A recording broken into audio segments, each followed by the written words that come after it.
Welcome back. We are now ready to build our first custom network application.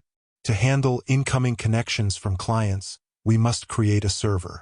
A TCP server follows a specific sequence of steps: socket, bind, listen, and accept. 1. Setup and socket creation. We import the socket module. For local testing, we are explicitly setting our host to the local loopback address 127.0.0.1. This ensures the server is only reachable from our own machine. We choose a port number above 1023, as ports below that are reserved. Then we create our TCP socket S. 2. Bind and listen.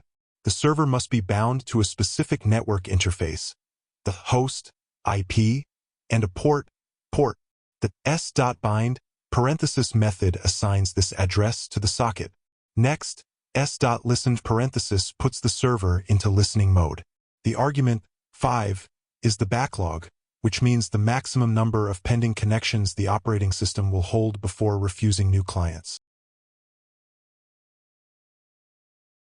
3. Accept connections. The server then enters an infinite loop.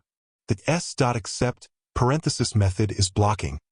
It halts execution until a client connects.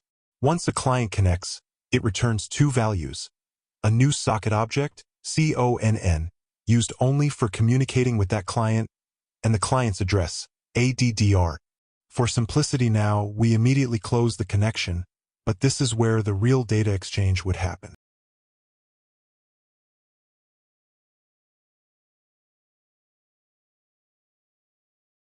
To summarize, our server is listening. Now we need a program that can initiate a connection to this server. Our next lecture 27.06. Create a client.